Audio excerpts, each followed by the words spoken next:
The New England Patriots have named their quarterback. It's the Camp Show on Rogue Media Sports Network. Patriots head coach Maye talked to the media early this morning, and he said, fellas, we have got our guy. Catch that fever.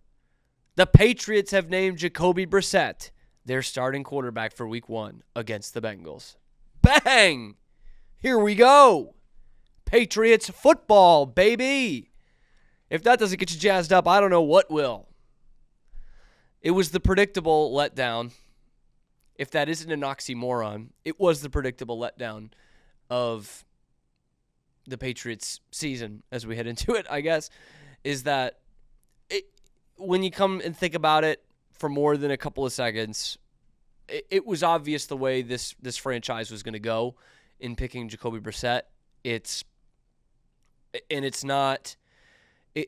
a rare situation in football, and it's not a good kind of rare. It's not a good situation to be in. The head coach has told you that the backup is better than the starter. He has straight up told you that. This week, he said Drake Maye has outplayed Jacoby Brissett, and in the same week, he named Jacoby Brissett the starter. That is the sign of an organizational failure. That's what this announcement is. It is the sign that this organization has failed utterly and completely the last 5 years. And it's not the Mac Jones thing. They failed the Mac Jones thing. But the fact that Drake Maye is not the starter for Week 1 has nothing to do with Drake Maye. It doesn't even have a lot to do with who the offensive coordinator is. And somewhat not even what to do with who the head coach is. It's what has happened here the last few years because there is not a team around Drake Maye to put him out there. There isn't a team out there. There isn't a team on the field for the Patriots that's going to make Drake Maye look good. There's not a team out there for the Patriots that's going to make Drake Maye successful this year. And there's not a team out there for the Patriots to make Drake Maye stay healthy this year. To be quite honest, it's not safe for him to go out there. I know football is a tackle sport. It's contact. You're going to get hurt. I get it. But when you've just invested that much into a kid, and this offensive line is the one that's out there, I don't know that you could put him out there Week 1. Jacoby Brissett gets hurt, who cares? Now you got the kid. Drake Maye gets hurt, where do you go from there? How does that stunt his growth? What does that do to not only his development, but his health in order to take the next step next year? It does a lot of things. And this decision made today is one that is years in the making. And that's what is so disappointing for Patriots fans. Because they haven't got the quarterback situation right. That's true. But they have not set their quarterbacks up to succeed.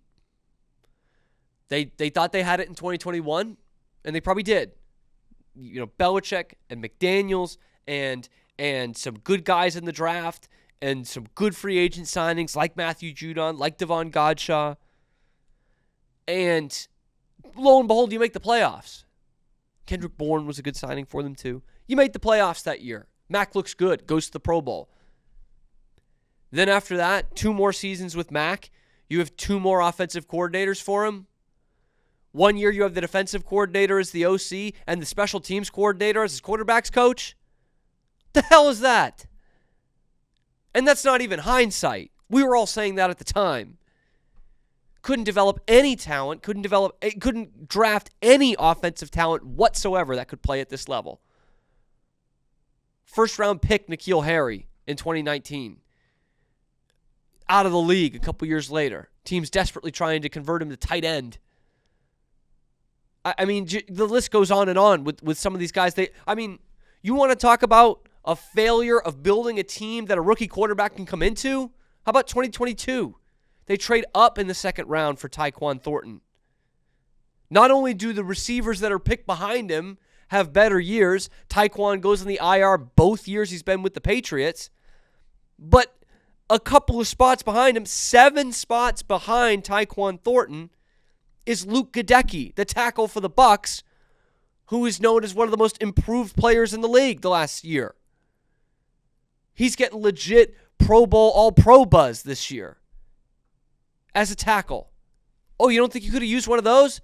You don't have an NFL tackle right now at either position. You're playing a pretty decent guard at tackle, and you're playing a reject at the other tackle. Trying to get something through the waiver wire a week before the season starts. That's why Jacoby Brissett's your quarterback. And that is the mark of the failure of this franchise the last few years. Built a good defense. Well, re-sign some of your veteran guys this year. Who cares? Who cares about any positive spin you could take for this team in the offseason when they have just admitted to you we cannot play our best player at the most important position on the field because we don't have enough of a team around him? That's embarrassing, man. That is embarrassing. That is a low in the post-Brady era. Not any of the blowout losses, not any of the ridiculous finishes. I'm thinking about that game in Vegas in 2022. None of that. Not even the draft bus in a vacuum. It's this situation right now. The fact that you probably did draft the right guy. We've seen the flashes of it. But the fact that you don't have enough around him to even put him out there, that's the failure. That's the embarrassment that comes with this announcement today. Surprising? No. I think a lot of us knew it was going to be Jacoby Brissett. But how many teams around the National Football League this year are saying, yeah, our backup's actually better than our starter? No, seriously, he is. He's outplayed him, but this guy's our starter. That's not how this works. It shouldn't be how this works. And of course, there's going to be, I think there are benefits to this. Again, Drake Maye not getting, beaten to hell out there every time he takes the field because of this offensive line, and allow this line to gel, see if you've got some NFL receivers out there, taking a gamble with that, seeing if there's an offense that clicks before you put Drake Maye out there. I don't mind that. In a vacuum, that is what it is. This is not going to be fixed tomorrow or probably within a month, but you had years to prepare for this. And I think this situation should open your eyes, Patriots fans, if you still think, Mac's a total bust, totally worthless. Mac set this franchise back. I'm not saying Mac was great. I'm not saying he didn't get a raw deal. But this is an institutional failure. This is a failure across the board the last 5 years. Belichick, Wolf, Mayo, Kraft, all of these guys have blame. All of them. The players, there's blame there too. But they have brought in a young star, they feel, in Drake Maye, into an environment that is uninhabitable for him. That's a fucking failure. A failure. And Gerard Mayo goes to the podium today in a press conference that's a minute and a half, trying to channel some Belichick there. And he almost, steps on himself again. We have decided, or I have decided, that Jacoby Brissett will be our starting quarterback. Because once again, he wants people to believe that he is the head coach here, that he's making the calls.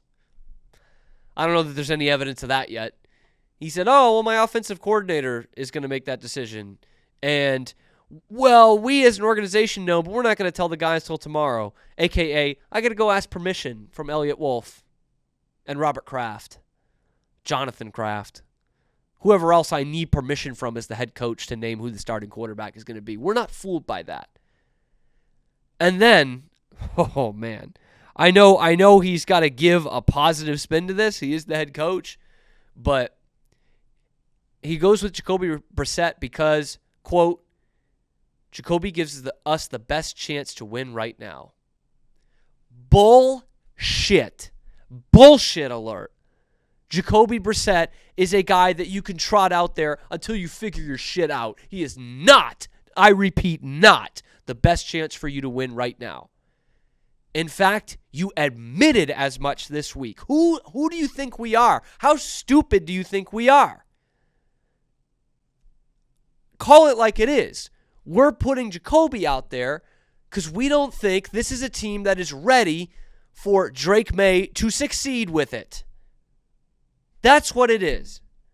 Jacoby does not give us the best chance to win right now. Bullshit, man. Grow up. You already told us that Drake Maye is the better quarterback. How stupid do you think we are? Jesus, man. It's just frustrating. We all knew this dynasty was not going to last forever, but the complete institutional failure of this right now has to remind people of the pre-Parcells era, where they just couldn't figure their shit out in any way. Probably ruined half of Jim Plunkett's career. Probably why Plunkett wasn't in the Hall of Fame. Because you trotted him out there in a team that didn't know their ass from their armpit, and he got killed out there. That's what would happen with Drake Maye if you put him out there right now. And it's too bad, because he does give you a better chance to win, because he's a better quarterback right now than Jacoby Brissett. And you want to argue, the vanilla offenses that you see in preseason, and it's going to be much different in the regular season. Of course it is. Of course it is. That's all part of the benefits of Drake Maye being on the bench and learning from this thing. But Mac Jones was ready. He was ready. They went to the playoffs his first year, went to the Pro Bowl. And he outplayed the incumbent, which is exactly what Drake Maye has done. But they have decided this is not 2021. They don't have the team to put Drake Maye out there. And that is sad. That is a sad, sad, sad state of affairs for the once proud New England Patriots. Best chance for us to win. Give me a fucking break, dude. It's insulting. It's insulting to tell us that. The fans, the media that are there every day, that's insulting. This is as much of a mess as it has been in Foxborough for 30 years. And it's not just the product on the field. It's who is in charge here. Can these guys even coach at the positions that they are meant to be coaching right now? Is Alex Van Pelt a full-time OC? Is Gerard Mayo a head coach? Is DeMarcus Covington a defensive coordinator? Is this just a case of, we like Gerard as ownership, and he can just bring his buddies in here? Bring in Dante Hightower. Bring in Tyquan Underwood. They haven't done anything, but who cares? He's got no connections in this league because he's only coached under the guy we just fucking fired. He is only coached or played under Belichick, and we don't think Belichick's good enough for this team. So why don't we promote one of his cronies here? Fucking joke. It's a fucking joke. And it's not the end of the world that Jacoby Brissett is starting week 1, but it is a microcosm of why this organization is a fucking joke right now. And it's going to continue for a little bit until there is a team, a somewhat capable team around Drake Maye. Because if he is the star that we are hoping he will be, he will elevate the team. And I'm telling you, there's plenty of bright spots about Drake Maye, even though it was preseason, even though it was vanilla. The strides are real. And if Jacoby Brissett got injured in the first half of week 1, Drake Maye could go out there and give you something. I guarantee it. And there's going to be this talk of, have they lost the locker room? Because everyone in the locker room knows Drake Maye is the guy and Drake Maye is the future. I think you got to wonder that. I really do. This is a team, a locker room full of professionals who are discouraged anyway. They know they're not going to win. They know the organization knows they're not going to win. But there are some guys who are under contract and they're saying, I want to be a part of building this. We're not going to win this year, but I'm still on the team 2 years from now. And we think Drake's the guy. Let's go. Let's get this thing going. Our careers are on the line here. So yeah, I could forgive them if they got pissed off about this. Because as fans, it's just the ultimate middle finger. It is. It's saying we gaslit you for years into saying, no, we've got this, when really we didn't. We were shitting down our own legs like the franchises we used to laugh at. We're just like them now. We are pulling a Jets right now. And we don't have a team around this kid that could go out there. I mean, they are literally saying we are keeping Drake Maye on the bench because we don't want him to become Sam Darnold. The Jets couldn't protect him. They couldn't get him any weapons. And what was a once promising career went right down the drain. That's what you are now. You're the 2017, 2018 New York Jets. Have fun. I won't. Mike Felger made some dumb comments about Jeremy Swayman. He made some good points, but a couple pretty dumb ones. That's coming up next on The Cam Show, powered by Rogue Media Sports Network. We are Rogue Media Sports.